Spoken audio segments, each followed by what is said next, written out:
umaga po. Kumusta? Welcome sa programang Bawal ang Pikon. Get it straight with Daniel Rason. Sa usapin ng infrastruktura, isang departamento ng gobyerno ang pumapasok sa ating kaisipan. At ang kalihim nito ating panauhin ngayon. Ito po. Secretary Mark Villar, mula sa pamilya ng mga politiko, naihalal bilang kinatawan ng natatanging distrito ng siyudad ng Las Piñas noong 2016.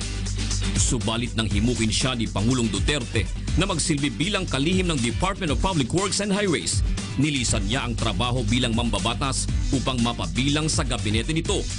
Sa kanyang posisyon, responsibilidad niyang linisin ang imahe ng DPWH mula sa imahe ng pagiging korap na matagal nang mansa sa kagawaran. Ano-anong hakbang kaya ang kanyang ginagawa?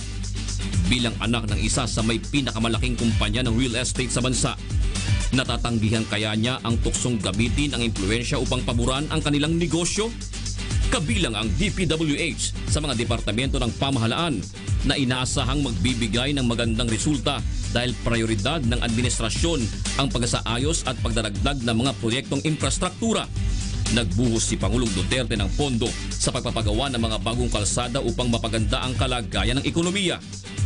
Nakakasarin ang pinakamaraming aktibidad upang pagandahin ang sektor ng transportasyon sa pamamagitan ng mass transport system.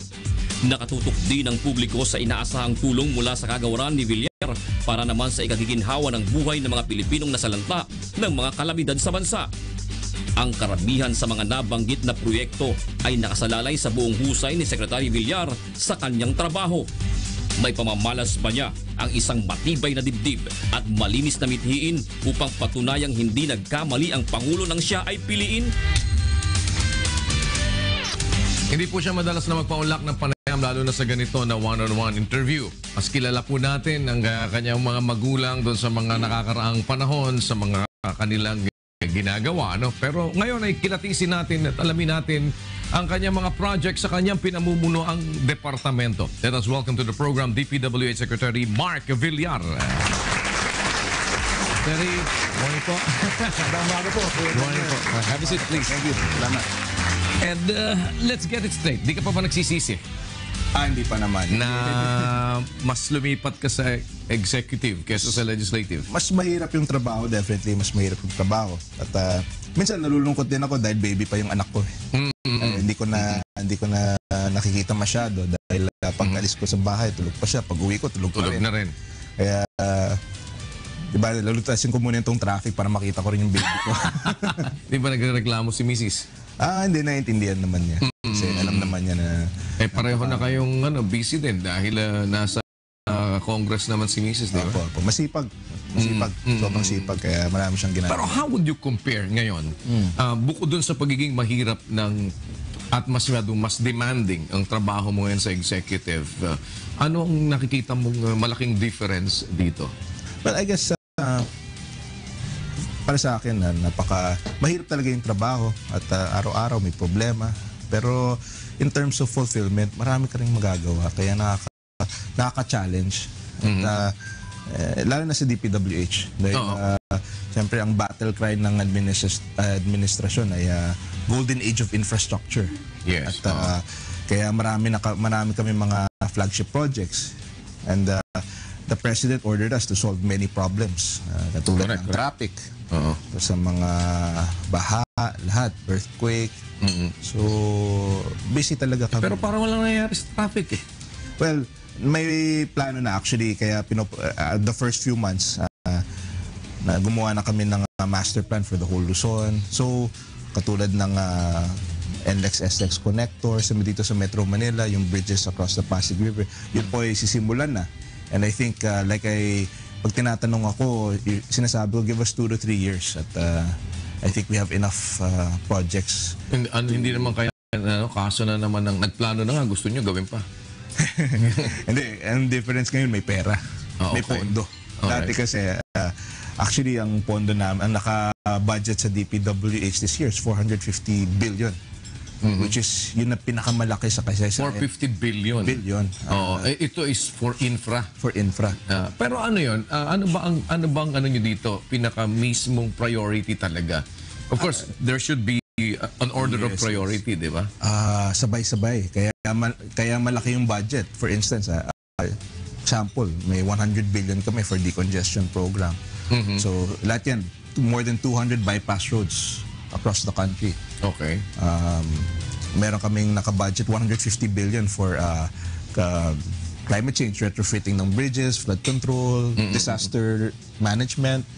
So, sabay-sabay po. Kasi Sabay-sabay lahat itong mga projects na ito na bubuhusan, pero meron naman pondo na nakalaan. Kaya siguro marami nagtatanong, ano yan, puro salita lang. Hindi, kasi may budget na eh. Exactly. Kasi Iba pa rin pag may budget. tsaka yun lagi ang pangamba. In the past, parang marami ng mga ganong mga projects. Hindi naman kaya magiging parang pang-ahit na naman yung simento natin. Kasi kagano nangyayari sa Mindanao. May mga naglitawan na parang blade lang yata yung nilagay doon sa kali, kaya nabitak agad noon. Maging strict kami, wala kaming tolerance sa si President has zero tolerance sa corruption at sa mga ganong klase. Kaya ginagamit na namin yung marami tayong bagong technology ngayon sa DPWH. Yung geotagging, What does it do para ma-prevent ang corruption? ba, yung geotagging, hindi na pwedeng i-fake. Pag pinicturean mo, naka-link sa satellite yan. So malalaman mo kung saan ang location, time and location. So hindi kayang dayain yun. So in other words, pag So, hindi parang hindi pwedeng may project sa ibang lugar, pipicturean mo yung project. At sasabihin mo, ito. Yun ang project Yun mo. ang project. Tapos Pero yung pala, ang hindi pala. pinopondohan mo pala, ibang... So yung mga ghost, yung mga hindi na pwedeng mga ghost projects kasi naka-geotag na yan. Hindi pwedeng i-fake yung geotag. At yung geotag, naka-incorporate sa bagong software namin. Yung construction management software. Nagagamit. Kaya uso ngayon ang tinatawag nilang analytics. Yes. Minomonitor namin yung variances ng bidding. Pag masyadong mababa, ibig sabihin may possibility for collusion. Ang gagawin namin, imbestigahan namin kaagad, i-audit namin kaagad. So automatic na yan. Ano ngayon yung din namin sa mga system. processes na yun na in-inject ninyo? Kasi alam naman natin ng DPWH, isa yan sa mga riddled ng corruption. At kaya parang pag sinabi DPWH, daming pera dyan. Yes. Pero yung pera hindi napupunta sa project, napupunta sa bulsa ng kung sino-sino na kumikita. Anong ini-impose ninyo ngayon to assure the public that indeed corruption is actually being watched? First and foremost, si Presidente, he's made it clear na zero corruption. Sa takot pa lang kay Presidente, I'm sure. No, but can you assure us of the zero of course, corruption? That's just as a matter of policy. But institutionally, marami na tayong may bago. Tinatanggal na namin discretion. Kasi usually corruption, it's a function of usually pag may discretion ng tao, nakakaroon ng corruption. So, importante po, naka-built-in na sa mga sa system, sa procurement system. And the first part that we're implementing this year is yung software. Dati kasi manual lang. Yung mga Excel sheets. Yes, So, it's very manual. With the new software, everything will be monitored kung sinong nananalo. And makikita mo kaagad kung may, halimbawa, kung masyadong, kagaya ng sinabi ko po kanina, pag masyadong maliit yung variance sa bidding, ibig sabihin, baka fix yung bidding. Kaya automatically, if it goes below a certain point, magti-trigger na siya ng audit. So, sa takot pa lang, ma-audit na yung, alam na nila, pag hindi maganda yung bidding, makakaroon talaga ng audit. And if ever, and kung may nakita kaming any form of collusion, definitely tatanggalin namin kaagad kung sino man yung gumawa ng corruption. So pero paano nyo minomonitor yun ngayon? Kasi you've been in the construction business din, di ba? Meron kayong real estate, marami kayong probably mga kakilala na ng mga contractors. Paano nyo minomonitor ngayon yung mga contractors na yan? Kasi minsan, alam mo na, kahit yung hiraman lang ng lisensya, may mga nangyayaring ganun. Yes, para yung mga contactor. Oo, may contact lang. Hindi may naman siya contact lang. So, dinidiscourage namin yon, and we do our best. Of course, minsan makikita mo talaga sa performance pag sinasubcon lang ang sama ng performance ng project. Yes. Kaya minomonitor namin yung slippages. Doon namin makikita kung then pag hindi maganda, blacklist kaagad yung mga contractors. Marami na ba kayo na blacklist ngayon sa pag-upo ninyo? 8 months na kayo, di ba? Meron kami mga canceled contracts, blacklist. Of course, we have to dadaan pa yan sa tamang proseso. At ngayon pa lang kami we're starting to implement yung 2017. Over in the past, right now, sa maraming procurement biddings right now. So yung actual implementation is gonna happen now. So yung monitor namin. May mga nire-receive na kayo ng mga contract? Meron, yung mga dati. Dati. Kasi yun ang ongoing implementation. Bakit? Anong mga kaso ng mga yun? Well, yung mga, halimbawa, may mga target sila that by this time, sinabi nila by 2017, tapos na yan. Hindi Mukhang natapos. may mga contractors na mukhang nalobat na. Hindi na nagtatrabaho masyado. Yun, kinakancel na namin kaagad. Or we threaten them na kung ayaw yung tapusin, wala na, ika-cancel na namin yung kontrata. I think it's a matter of working you have to just work quickly. Kailangan pag medyo bahay na sila, kausapin kaagad. At kung hindi nila kaya, hindi niyo naman pinapadaan sa mga projects ninyo yung mga kalsada, yung mga, kasi gano'n ang mga, alam mo, mga kaisipan may mga real estate projects din kayo para mas kumita naman yung inyong negosyo. Actually, this is the most, ang DPWH, pinaka-scrutinized na department So, wala. Clearly, wala kaming, actually, mas nakakasama pa sa nego kasi wala na hindi na kami Saka you have to be very careful. Mas careful ako sa mga ganyan kasi syempre gagawin issue. May mga kaibigan ka bang nanalo na kontraktor? Wala po. Hindi ako nakikialam. Pag may lumalapit, sinasabi, sumali kayo sa bidding. Kahit sino, sumali ka na lang kayo. Hindi ako nakikialam. Hindi ka pa ba sinubukan na i-corrupt?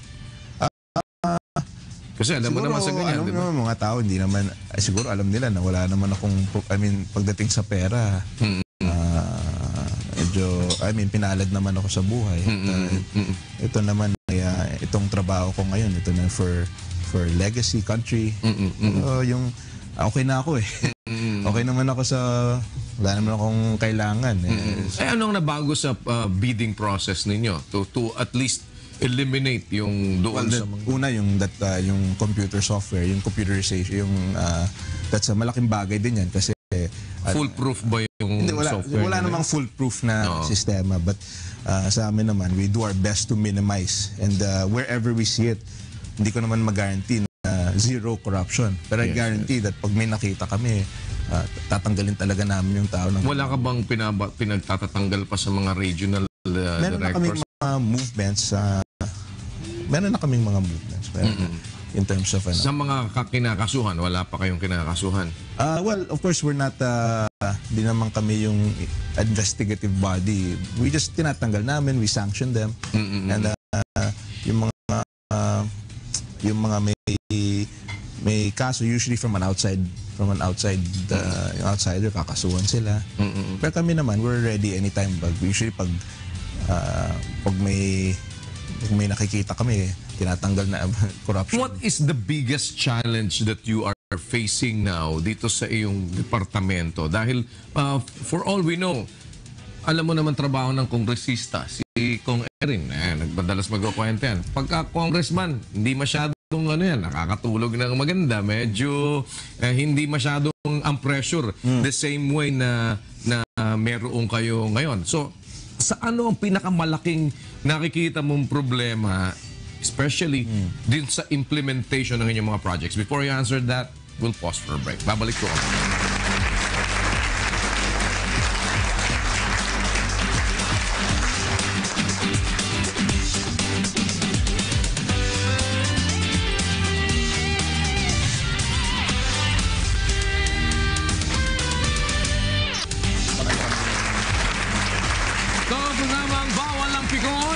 Straight with Daniel, kasama rin po natin Secretary Mark Villar ng Department of Public Works and Highways. So what's the biggest challenge, Secretary, dito ngayon sa hinaharap ninyo sa department? Alam po, ang daming challenges sa department, sa operations, pati sa mga projects. Ang laki ng deficit natin sa infrastructure. Daming projects na kailangan gawin. Pero para sa akin naman, worth it yung hirap kasi imagine mo pag na-solve natin yung traffic dito sa bansa. Ang dami nating congestion, ang laki ng congestion problem. Pero sa tingin ko ngayon, in the next 2 or 3 years, we'll see massive improvement. So yung congestion ba natin na to, kaya ba natin sa katuparan doon sa panahon ng panunungkulan ninyo? Kasi alam mo naman nagiging problema kung minsan talagang yung time ginagahol ka minsan sa dami. Diba? Kailangan mo may constructor. Alam naman natin construction. Di naman pwedeng ginawa mo ngayon, tapos na lahat kaagad. Yes.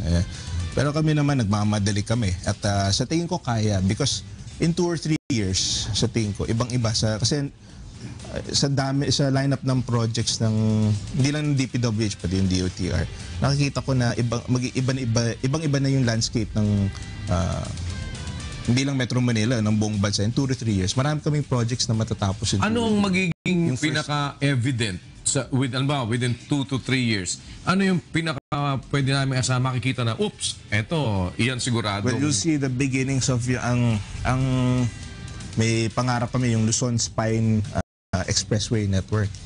Yun ang series of 18 expressways. Yung iba, existing na. Yung iba, pasimula pa lang. Pero this year, sisimulan na namin yung mga pending. This year, next year, sisimulan na namin para makonect ang northernmost, yung La Union, all the way to Bicol.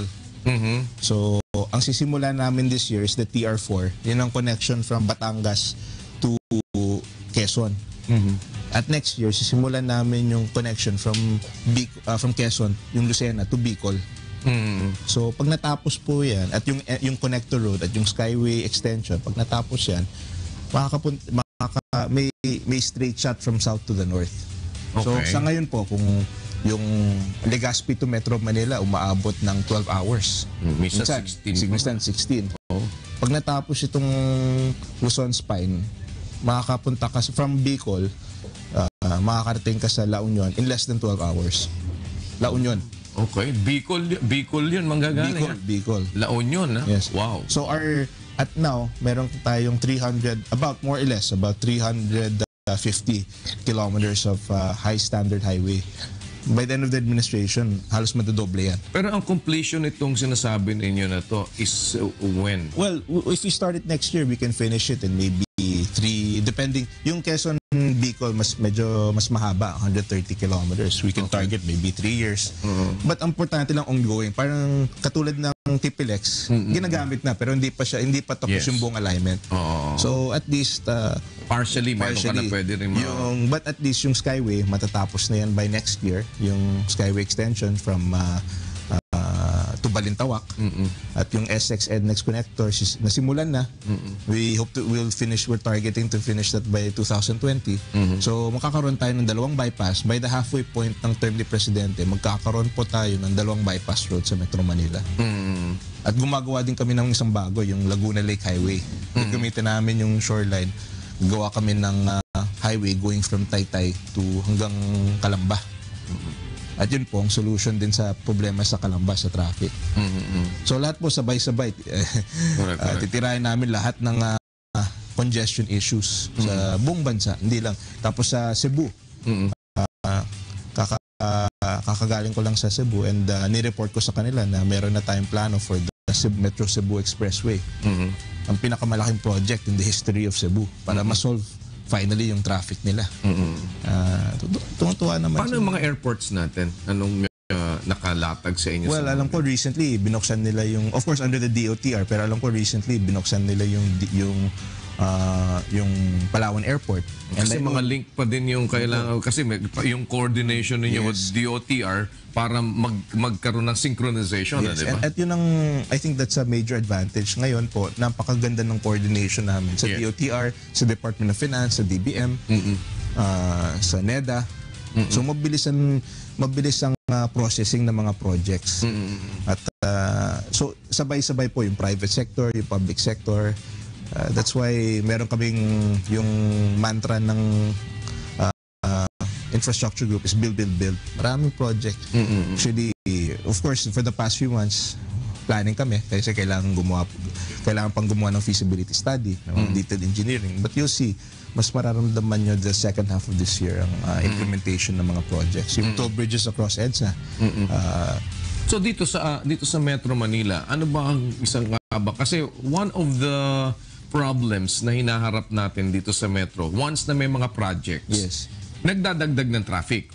Although of course, syempre, maintindihan mo na pag natapos yan, it will ease the traffic. Pero Habang ginagawa, syempre problematic. Ano ba yung expect mo dito? Of course, minamanage naman namin yung timing. For instance, yung Skyway matatapos yan next year. By that time, sisimulan na namin yung full blast sa connector. At yung mga alignments, naghahanap din kami ng alignments na hindi makakadagdag masyado sa traffic. Halimbawa po yung NLEX SX connector, gagamitin namin yung alignment ng PNR. So at least, the road traffic, hindi masyadong apektado yung daily traffic natin. At yung Laguna Lake Highway, gagamitin namin yung alignment ng Lake Shore. So it shouldn't affect the daily traffic. But at least, pag natapos na itong mga project, makakaroon tayo ng bypass roads to EDSA. Luluwag ang EDSA. Yung Harbor Link, which is matatapos by this year, target na matapos by this year.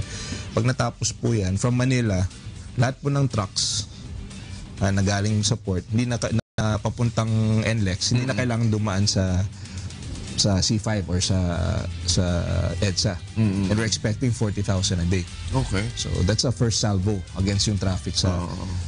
Pero hindi lang sa Metro Manila, itong mga projects, we have every major, I made sure that every major province, every major region, may mga flagship projects. In all, hindi lang po sa decongestion, meron din mga yung sa flood control. Yun nga, isa pa, yung mga floodways natin. Yes. Paano ngayon ang naging concentration ninyo doon? Kasi merong pinanggalingan yan dati. Yes. May mga binago ba kayo or you're trying to continue? Well, we continue but we have to in-update din namin yung mga existing. Marami namang plano Yung JICA, matagal na yung relationship natin sa JICA, which is the Japanese overseas assistance. At marami kami mga master plans at ang objective namin is gusto namin magkaroon ng master plan sa bawat river basin in all the country. So actually meron na tayo for more than 10 river basins. So siguro mga 4 na lang kailangan tapusin. Pag natapos na yan, meron na tayong master plan, pupondohan na lang. So yung bang possibility ng subway dito sa atin? Ano bang naging... It's more than a possibility. It's inevitable na yan. Of course, under the DTR, but last time we went to Japan, and they're already in the final stages of the feasibility. Pag natapos na po yung feasibility, ang target nila, I think by late next year, gusto na nilang simulan yung subway. So, from Quezon City to Taguig. So definitely, I think that at this stage, it's an advanced stage of planning. So malapit na po. Malapit. Sa nakikita po ninyo ngayon na sekretarya, dahil lang galing ka ng legislative, yes. Napunta ka ngayon ng executive, nakita mo ngayon isang kinakailangan nating bakahin dito is corruption, yes. Yung system, yung mga iba't ibang mga meron ka ba nasisilip na bilang isip mambabatas, dapat palitan itong batas na ganito. Dapat gumawa ng batas na ganito para mas makapag-implement naman yung executive. Well, I think recently may pinasang batas yung para sa right of way. Kasi malaking issue sa amin yung right of way. Yun ang nakaka-delay sa project minsan. And of course yung permits. Para matapos yung project, katakot-takot na permit ang kailangan. Kailangan mapabilis yung proseso sa permitting. And we're hoping that maybe anisip namin yung mga negotiation government to government para para mas mabilis. Isang na lang, ito-turn over na lang namin sa contractor yung permits. Lang sila. Yung civil works na lang sila. So may nakikita ba kayo dito na legislation na dapat na pumasok? Or do you even sit down with your mother and with your wife to talk about it na kasi nasa legislative sila, ikaw naman nandito sa executive and you were a congressman before. Yes. More or less parang well, I think currently there was a move for the emergency powers pero hindi naman... Ano na ba nangyari dyan sa ano na yan? Hindi pa na... Wala pa. Kaya hindi naman kami umasa sa... okay, bonus na lang yan kung may...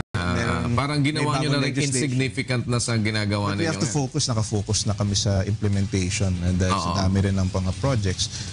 Bonus na lang yan siguro. Pero ba kailangan amyendahan sa palagay niyong batas? Siyempre may mga laws na kailangan pwedeng baguhin para mapabilis ang trabaho. Pero sa amin naman, no excuses. We will finish these projects whether or not magkaroon ng legislation. We have to. So ayoko namang gawin dahilan na wala kaming Yes. Well, not because merong tayong kinukuhang excuse, but it's more on parang, di ba, being also a former legislator, yes. Meron ka rin pwedeng naiisip na bill or panukalang batas. maybe creation of special infrastructure courts, yun. Kasi para mapabilis yung processing ng mga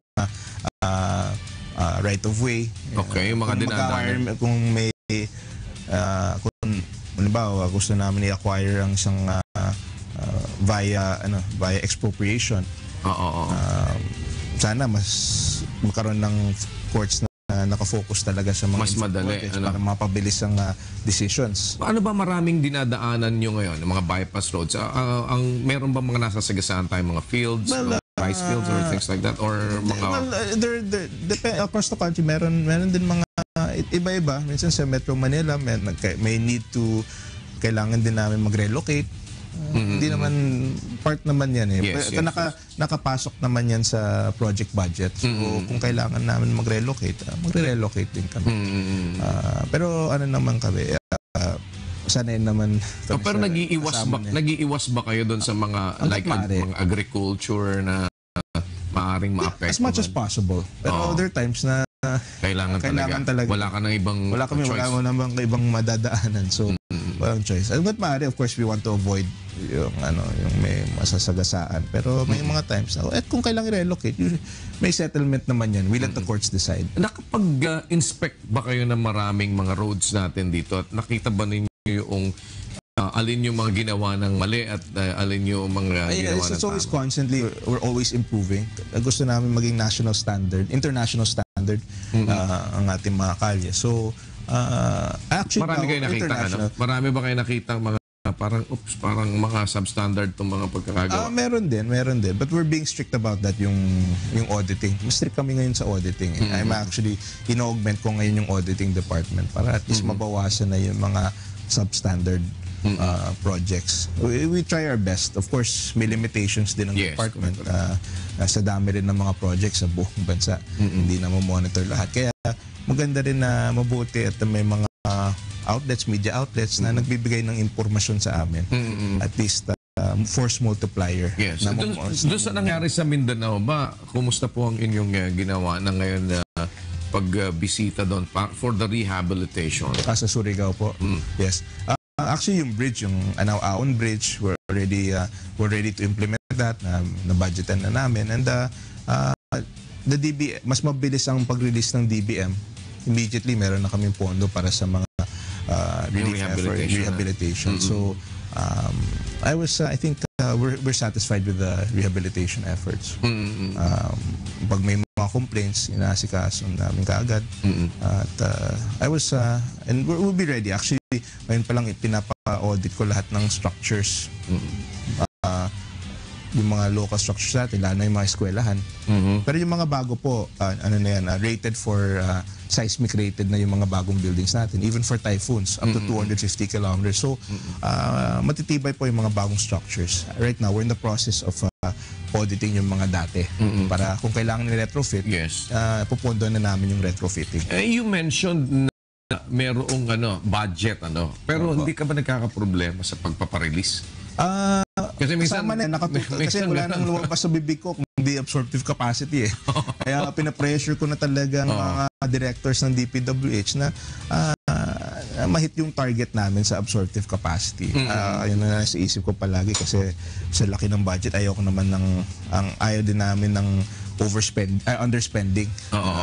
Mahirap naman yan. In our mind, it's not your job is not to save, your job is to spend kasi para sa tao yan. Yes. So, we're always under pressure to finish the projects in releases. So, isa yan sa mga performance metrics sa department. Siyempre, minomonitor din namin yung variances sa bidding. Dapat mataas, masigla yung bidding. Dapat pati sa disbursements, obligation. So yun, lahat yan. Ano nagpapabagal minsan doon sa mga... Kasi minsan dyan sa mga process na yan, nagkakaroon ng delays, hindi ba, Secretary? Well, marami pwede mangyari. It can be either from right-of-way issues to maybe there's may nag-object sa local or maraming, I mean, there's a lot of issues. Wala ka pa bang nakakabangga sa mga local government Nakakausap naman. Nakakausap naman.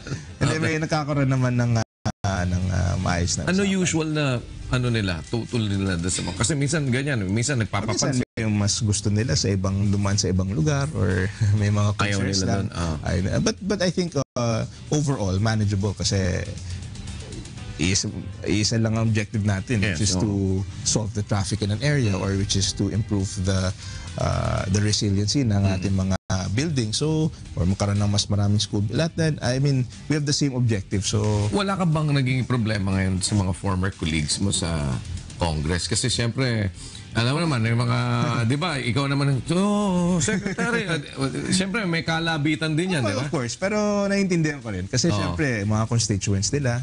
Hindi mo ba nakakagalit ngayon yung mga ibang? Wala naman nagagal, mga kaibigan ko na rin.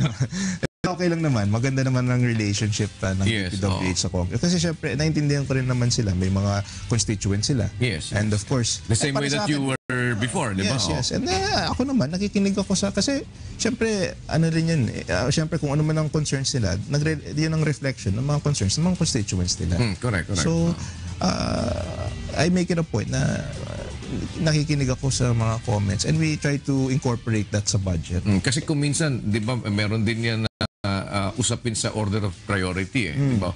Pre, bakit naman naiwan na naman ako eh? We do our best to be fair.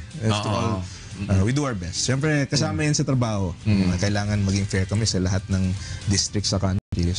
Which is good kasi at least walang napapabayaan, walang napapabayaan. So, minsan mahirap din pero kasama naman sa trabaho. Okay. Kailan ka huling napagalitan ng nanay mo? Before you answer that, we'll pause for a break.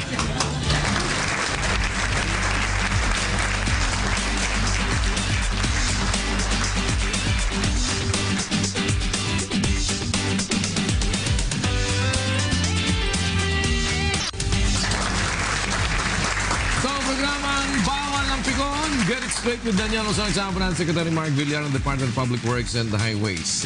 Kailan ka huling napagalitan Secretary ni Senator Cynthia Villar? Hindi na ako pinapagalitan. Nagbibigay ng advice. Okay. Siguro college pa yan. Napagalitan pa ako.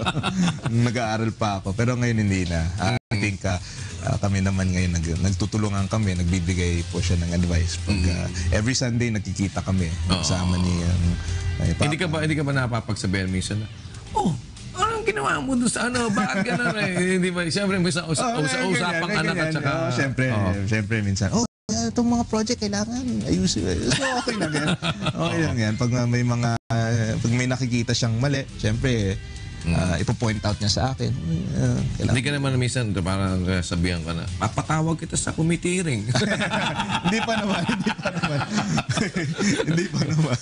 But alam mo kasi minsan yung mga, siyempre dati nasa legislative kayo, pareho, your father used to be a senator as well. Pagka nag-uumpukan ba kayo, sinasabi niyo ba na, pwede ba, huwag muna tayo mag-usap ng off mo. Or hindi na iwasan talaga na, Mark, ganun ba? Bakit ganun? Ito, pwede ba mo to? Meron ba ganun? Pwede ba singit mo to? Wala mang ganyan. More on family. Pag family time kasi, family, kung kailangan ko ng advice, kailangan ko ng tulong. Pero pag family day namin, usually, siyempre, nandun yung anak ko, yung mga of course, enjoy sila pag dalawa ng po nila eh. Okay. Kaya, pag isa Sundays, sa'yo, it's very light. It's very light pag Sundays.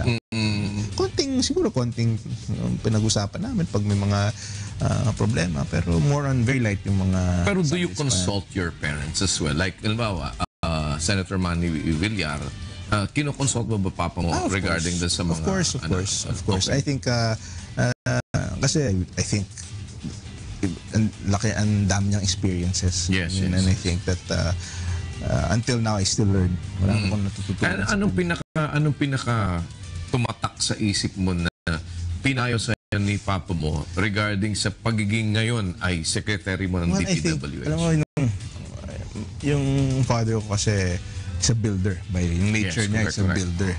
Kaya alam din niya yung geography, yung I guess yung nakapag-ikot siya, naikutan niya ang buong Pilipinas. At alam din niya kung ano yung mga projects na makakatulong. Kaya mahilig din siya mahilig din siya sa infra. At and since over the years, ilang beses sa kampanya, every time actually halos lahat ng barangays sa Pilipinas baka napuntahan na niya. Kaya marami siyang mga ideas sa infra. And I think that maybe it's fitting kasi if he became president, siguro ang magiging focus niya rin infrastructure. Kasi ang laki ng infrastructure deficit natin. Correct. So somehow at least I can help accomplish yung mga pangarap niya dati para sa ating bansa. And maybe God works in mysterious ways. So ikaw naman ako naman hindi ko talaga sukat akalain na hindi talaga imagine na pumasok sa isip ko na magiging DPWH ako before. So I guess siguro fate din na naging DPWH. Meron ba sinabi sa'yo si Papa mo na never do this? One thing na never do this. Maybe a mistake I have done before that you must not commit. Well, he never yung mistakes niya dati, but he said definitely with regards to yung kay Presidente, yung utos ni Presidente na hindi talaga pwede yung corruption. Kailangan zero tolerance tayo sa corruption. And that's what that's advice of my like you have to absolutely no corruption. And that's what yun ang nasa isip ko palagi. Meron na bang si Senator Cynthia Villar ba? Meron na bang inano sa'yo na kung minsan ito dapat unahin mo? Meron ba ganun? No? Hindi naman. Wala naman. I think marami din siya mga projects, marami din siya mga agriculture, nakatutok siya sa agriculture committee at marami siyang mga livelihood projects. Maganda rin yung mga busy din siya doon. Kaya hindi naman sila nakikialam sa But did they all agree sa decision mo na tanggapin mo yung pagiging secretary ng DPWH at talikuran mo yung pagiging kongresista mo? We were elected kasi by the people. Although of course you are still serving the people and not only your constituents but yung national natin, buong Pilipinas na.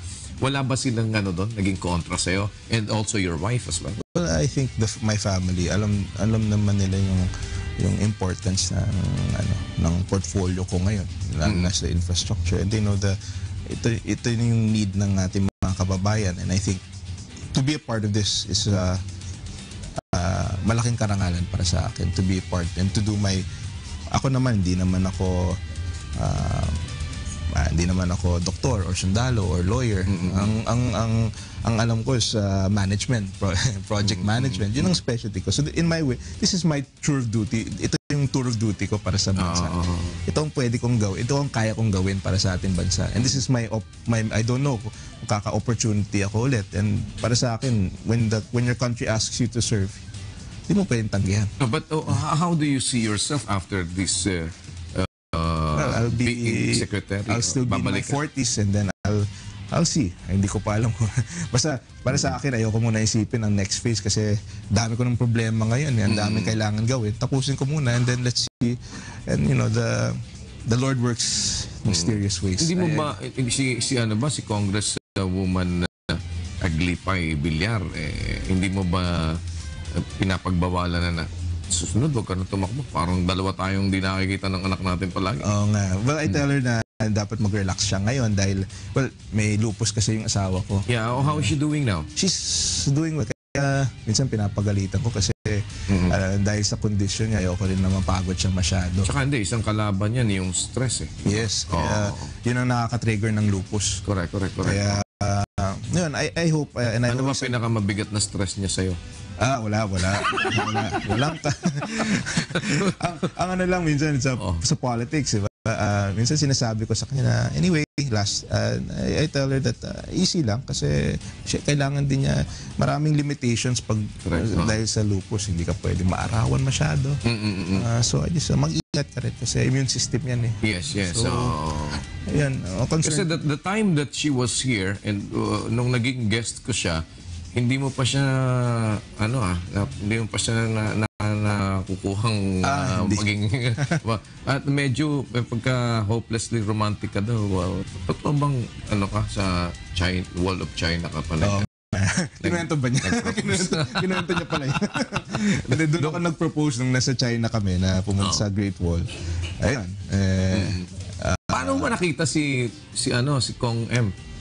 Paano ko nakita sa Congress? Nag-meet kami. Doon ko na-meet sa Congress. First term ko sa Congress. Okay. Doon lang kayo talaga Batchmates nagkakilala. kami sa Congress. So doon lang talaga? Doon lang talaga. Before hindi pa? Before then, di pa. Sa Congress lang. Okay. Tapos nagpanukalang batas ka na sa kanya. parang meron akong panukala sa'yo. Ganon. Dadaanin ko sa bill. Ano naman? Paano ko ba? Pero, napunta doon. nahiya ako bigla. Napunta doon. No, kasi di ba, minsan, hindi alam ng ating mga kababayan, we're also human beings. Yes. Na we have our life na parang normal din, nasasaktan din tayo kahit na mga public figures tayo, hindi naman pwedeng kahit na although hindi tayo pwedeng maging mga onion skins and diba, but we also have our private life na kuminsan. So doon pala kayo nag-meet lang. Ano yun? Love at first sight o ano? Para sa kanya, hindi. Hindi siya na-love sa akin first sight. Actually, parang ayaw niya ata sa nung umpisa, ayaw niya ata sa akin. Paano mo napagusto? Sipag at tiyaga. Okay. Yan. So yan pinakamagandang learning mo. Yes. Sipag at tiyaga. So may namana ka pala kay papa mo talaga. Pero totoo ba na siyempre sa usapan ng pamilya, no? Totoo ba natatakbo ulit si papa mo? Magme-mayor daw ng Maynila? Nako, hindi talaga. Di ba niya pag-usapan yan? Hindi talaga tayo siya tatakbong mayor. Ay, hindi ko nga alam kung saan na... Di ba mayroong balita na gano'n? Paano nangyari yun? Kung paano karoon ng ganong klaseng chismis. Kasi last time magkausap kami, sabi siya, paano plano niyo po? Kasi minsan, tawag ko sa kanya yung ninong eh. Ano plano niyo nung? Yoko na. Ay, gaganon lang yan eh. Minsan, hindi masyado masalita eh. Sabi ko, si Papa ngayon parang, kung makita mo, relax siya ngayon. At I can guarantee hindi siya tatakbo sa Manila. Hindi ko nga alam pa. Okay.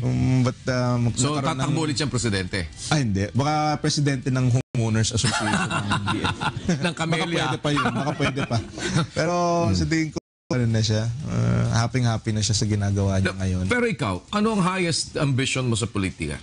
Actually, para sa akin, ito, malaking bagay na yung ginagawa ko. But of course, we also plan, di ba, for the future. And iniisip din natin, meron ka ding may plano ka at the age na ganito. Kasi ako, ganun ako nagpaplano ng karir ko dati. Dapat by this age, nandito na ako sa ganitong stage. Dapat ganito na tayo, di ba? Para sa akin, ma-accomplish ko lang yung sa department kasi yung challenge dito, imagine pag naging successful ako sa DPWH, that means na wala na tayong medyo na-solve na yung traffic problem, pati yung flooding. Para sa akin, napakalaking bagay niyan. After that, pwede na akong I really hindi ko talaga alam pwede na akong bumalik sa private sector. Sa politika, hindi ko rin, wala pa akong plano sa next stage, sa totoo lang. Hindi ko rin alam kung ano yung magiging fate ko. Pero mas nakikita mo bang mas maganda ang executive kesa sa legislative? Kasi dalawang either being senator or other position in the government. Mas mahirap, pero I think for me, mas mahirap talaga yung executive. Pero mas malaki yung fulfillment. Okay. Mas malaki yung fulfillment kasi siyempre pagdating sa may malaking you have a big budget, you have marami kang personnel, marami kang magagawa. So in terms of fulfillment, and especially nationwide, you can yung DPWH is 15,000 employees. It's the implementing arm for the government, kaya for projects for infrastructure. Kaya para sa akin, it's worth it. Kung ano man yung hirap na lahat ng dinadaanan ko ngayon is para sa worth it. I think when in the end, once we see these bridges, itong mga new highways, one day, I'm sure yung anak ko, dadaan din kami doon. Correct. Pwede kong sabihin. Pero yun ba ang gusto mong matatak sa sa pangalang Mark Villar o mayroon pang iba? Kasi ang Manny Villar may tatak, may sariling identity. Ang Cynthia Villar may sariling tatak. Yes. Yung Mark Villar, ano bang sumatatak sa'yo? Simento, lupa, yung kalye, tulay, ano bang? Ako, all these things, to begin with, I think, idol ko yung papa ko. Pero idol ko rin, siyempre, si Presidente gave me this, and the way I see our President. Napapipingot ka niya ng nanay mo. But see, the way I see the President is very sincere. And he's, just to be able to help him kasi nakikita ko yung mga napaka-sincere ang pagmamahal niya sa ating bayan. And I can see that he's trying so hard. And I just want to be of help to the administration. Isa sa mga promises niya, itatapusin niya ang traffic. Pati yung mga baha. Gusto niyang gumanda ang buhay ng ating mga kababayan. And ako, for me, para sa akin, he's a modern day hero. Being able to help him is... Yes, and being able to help him is a honor for me. Napakalaking karangalan para sa akin. Just to be a part of this administration, which sa tingin ko magiging historic ang administration na to. Because the programs are unprecedented. Kasi hindi pa lang, first year pa lang, siguro hindi pa, we haven't seen the full implementation. Pero pag nakita ng tao yung full implementation ng plano ng ating Pangulo, it will change the whole country. Diba? In terms of infrastructure, peace and order, social services. Diba? Unprecedented. When was the last time you talked to the President? Ito recently. Kagabi, may cabinet meeting kami kagabi. Okay. Anong pinaka-point na sinabi sa'yo at marching order niya ngayon? Yung pinaka-latest?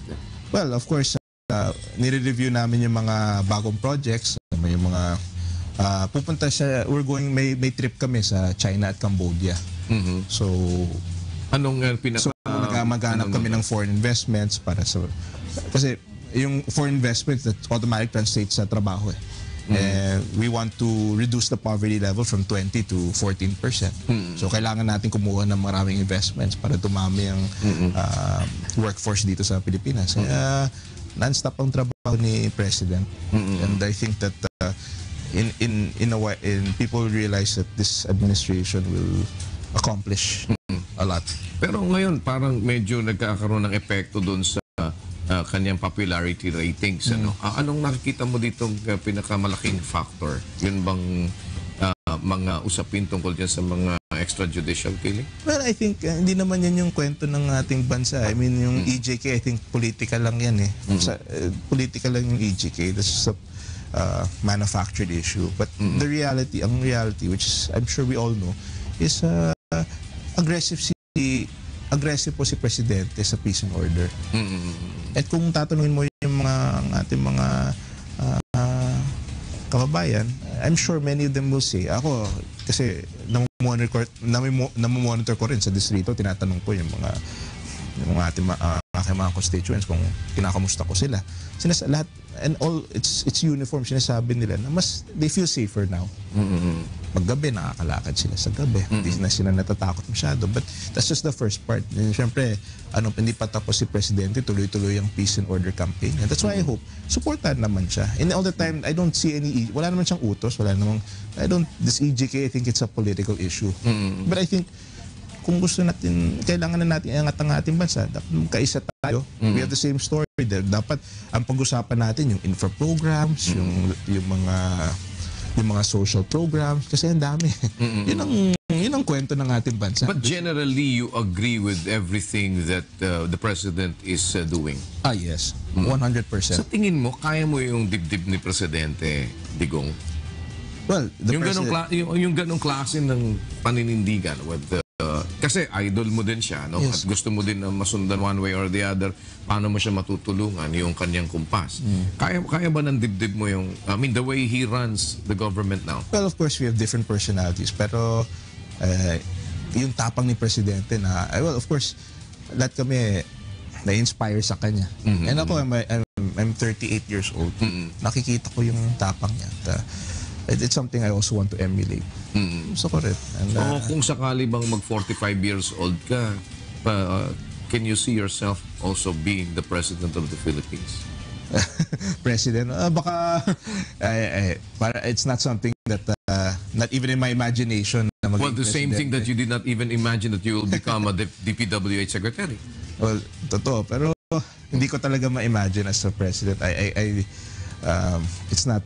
It's not something that has entered my mind. Because your father ran yes, for the yes. office, di ba? And it's not impossible din naman na ang isang Mark Villar ay umakyat sa ladder na pwedeng isang term ng pagiging senador at pagkatapos ay tumakbo Pero bilang kasi okay na sa akin yung itong matulungan ko lang si presidente, okay na sa akin. For me, that would be a pinnacle of my napakalaking Well, bagay it's not para yet sa the akin. pinnacle, di ba, Secretary? We'll see. Dahil, of course, if we really wanted to serve, Yes. and if people can see your sincerity that you really wanted to serve, and you are serving well, and that if you will be able to deliver well, being the Department of DPWH, being DPWH Secretary, na hindi ka na-corrupt o na hindi ka nadala ng impluensya o na hindi ka natakot doon sa mga taong kasi maraming bagay yan eh. Yes, Either tatakutin ka, ikukorrupt ka. Kung di ka makorrupt sa pamamagitan ng kung ano man yung ibang ginagawa nila,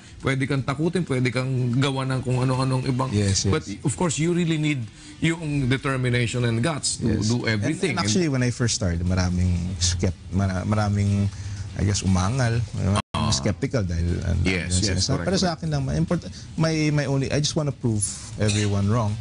Hindi naman, kasi minsan parang ginajudge ka. Correct. Ginajudge Parang, na agad eh. Yung pagkatao ko, never pa kami nag-usap, pero ginajudge na nila ako. correct, hindi ka pa kilala. Sa akin lang, in the end, I have to show them performance lang. Hindi ko, kahit anong sabihin ko, Iyan paniwala. baliwala lang yan. Kailangan ipakita ko through performance. So, basta ako magtatrabaho ko. Every day, magsisipag ako. In summary, anong pwede mo na ngayong isampal sa pagmumukha o mga ibang, well, I'm just being exaggerated with Yes. but ano pwede mo na isampal sa mga mukha noong ini-appoint ka bilang Department of DPWH o bilang DPWH Secretary, parang mga anong gagawin yan dyan? Baka gano'n. Yung mga gano'n. Ano pwede mong sabihin sa kanila? Eto na, 8 buwan ako. Yes. And I'm looking forward na kung ako'y magstay dito at gusto pa ako ng presidenteng manatili dito, I can do more than what I have done in 8 months. Well, I think What have you done in 8 months? I think ako ipapakita ko sa kanila na marami po tayong projects na fast track. Marami na kayong makikita ngayon na projects na kahit pa paano napabilis ang for instance sa airport. I mean, importante sa akin yung mga everyday maramdaman yung yung infrastructure maramdaman ng tao. And I think we've already started that. Yung mga construction na pabilis, dati yung marami din mga projects across the country. And I think also sana gusto kong baguhin yung at least under the prayer, medyo gumaganda na yung image. Gusto ko lalong pagandahin yung image ng DPWH and until it becomes the most respected agency. I want it to be a respected agency, walang corruption. And I hope that siguro it'll take time. Gagawa tayo ng magandang sistema sa institutionalize natin anti-corruption campaign. At the same time, gusto ko rin pakita yung bilis ng implementation ng project. And I want to, ngayon pa lang, plano pa lang eh. So, siyempre, sabihin ng tao, hanggang plano lang, baka plano lang yan. Yes. I guess the proof is in the pudding. Pag nakita nyo na, but of course, that will take a year or two. But I think by the midterm of the president, I'm sure, maniniwala ng ating mga kababayan sa golden age of infrastructure dahil paumpisa pa lang yung mga ibang projects. Pero pag natapos na yan, iba na talaga ang landscape ng ating bansa. At lahat ng mga problema sa traffic, sa flooding, maraming mawawala at maraming mababawasan sa mga problema natin. At giginhawan buhay na. Ultimately, that's important. Giginhawan na wala na yung maghihintay ka, nakapila ka, or sa init, sa traffic. We really want to improve the quality of life ng ating mga kababayan. Tsaka siguro, hindi naman nila gugustuhin na isang proyektong walang plano. Yes. At medyo, pag major ticket project, medyo mahaba rin ang planning. Kaya kailangan gawa pa ng detailed engineering, feasibility. So it takes time. But ang commitment ng administration is that in in a short period of time, maybe 2 to 3 years, we'll change the landscape ng Pilipinas. Babaguhin na. Iba na, giginhawang buhay ng ating mga kababayan. And tuloy-tuloy na yan. At least may plano na, may budget na, and ready for implementation. And if people ask, kaya nyo ba yan? Kaya nga, may budget na yan. Kaya if you add yung budget ng 2010, 11, 12, and 13, mas malaki pa yung budget ng 2017.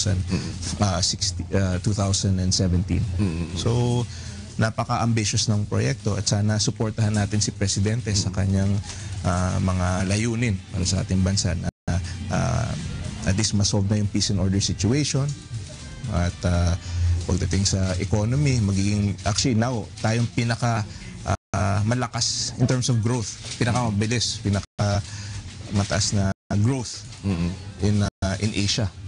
So we'll make sure na tuloy-tuloy ng well, sometimes sinasabi nila we learn from our mistakes, yes. But we also learn from the mistakes of others.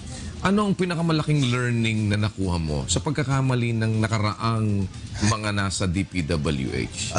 Well, actually, it's more of the learning. It's not actually looking at their mistakes. It's more of the learning that you get from I guess we build on each other. And to be fair, may nagawa na sila in terms of kaya we just have to build on whatever. Kasi ayoko naman mapolitika yung importante, hindi mapolitika yung mga decisions natin. Kung maganda naman ang project, kailangan tapusin.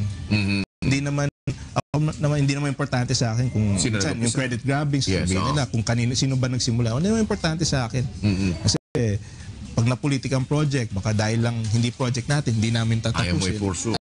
Hindi pwede yan. Basta ang importante sa akin, makakatulong sa tao, which happened in the past, na merong gano'n. May mga projects na tinigil dahil because hindi sa kanila. Hindi sa yung credit. Yeah, yung credit. Sa akin, hindi naman importante sa akin yung credit. Importante lang yung merits ng project. Kung ano bang mga naumpisahan nila na ngayon na itinutuloy mo, na nakikita mo kasi na may merito para ituloy? Well, of course, we want to expand there's some projects like yung walkway from NAIA, yun.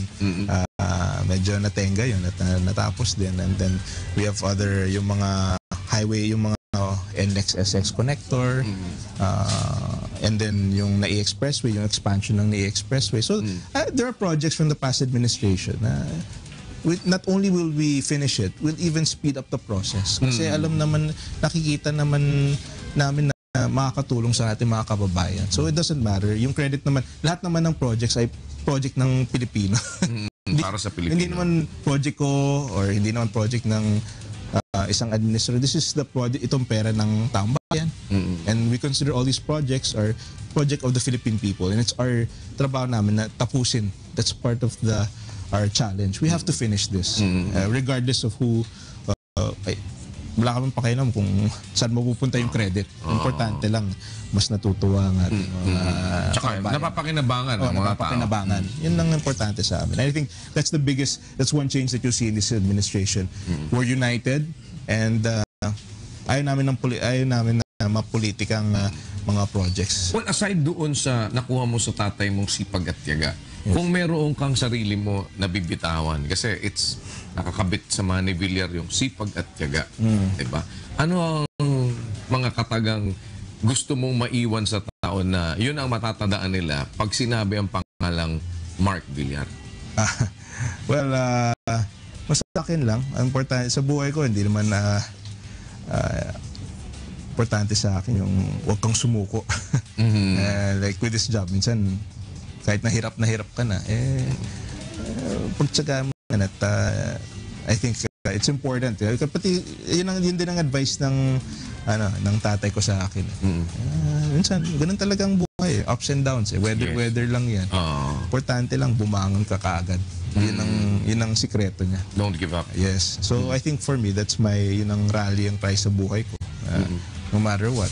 Siyempre, I'm sure na in the years as DPWH, kakaroon din ng problema. And may times na I'm sure mahihirapan din ako. Pero I think the key to success is just never give up. Diba? Yung iba, pag nagkaroon ng problema, susuko na.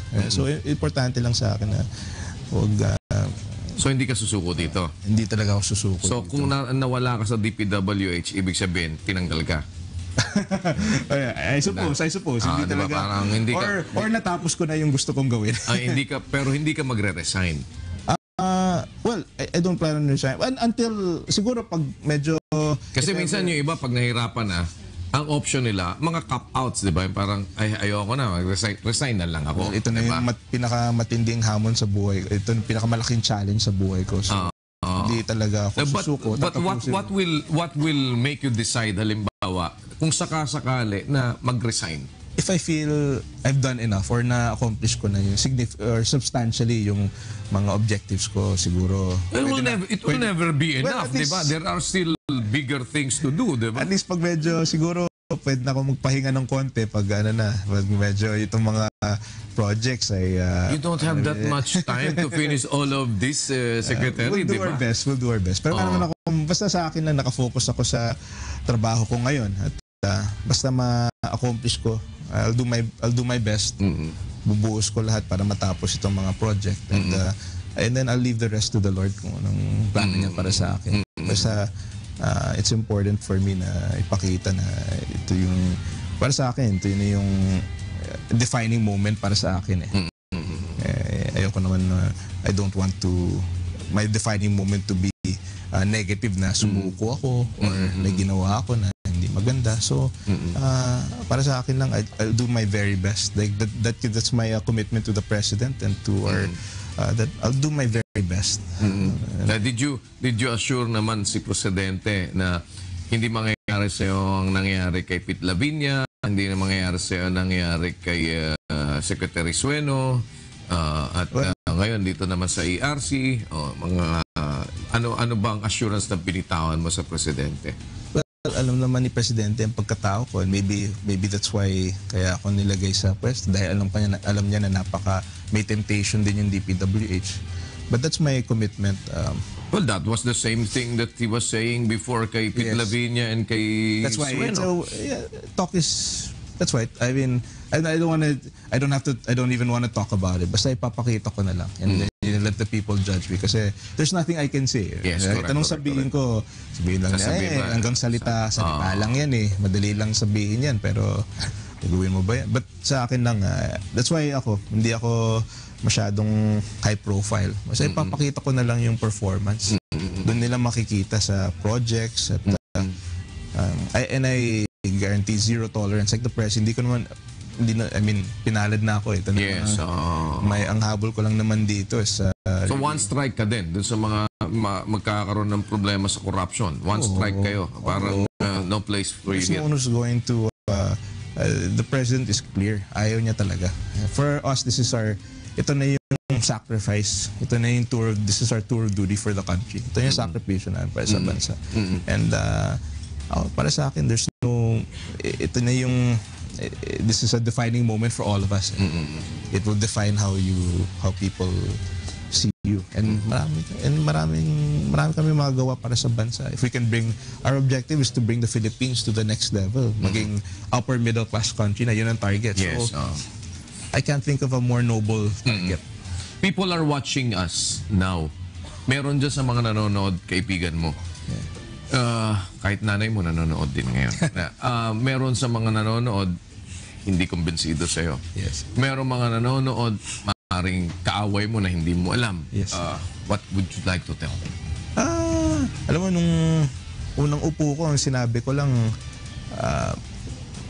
you don't have to support me, you don't have to like me, but just sana bigyan niyo rin ako ng pagkakataon. Just give me a chance to show what I can do. I'm not saying that, but I think ultimately I will be judged sa performance ko. So that's why nakatutok lang ako sa performance.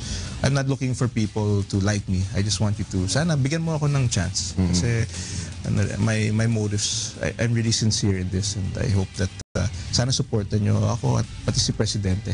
Kasi ito na yung pagkakataon natin para iangat ang ating bansa. I hope just give us the benefit of the doubt and hopefully support us in this napakahirap ang trabaho. Mahirap talaga. Napakahirap. So, sana we hope you can support us. We have your prayers. Hey, salamat po. You have our prayers. Salamat po. At kung ano man po ang may paglilingkod ng ating himpilan, ituring yung para sa inyo. At sana ay maging bahagi din kami ng nasa ninyo na may pagpatuloy kung ano yung para sa kapakanan ng tao. Salamat sa pagkalapit. DPWH Secretary Mark Villar. Dito lamang po sa programang Bawal ang Pikon. Get it straight with Daniel Razon.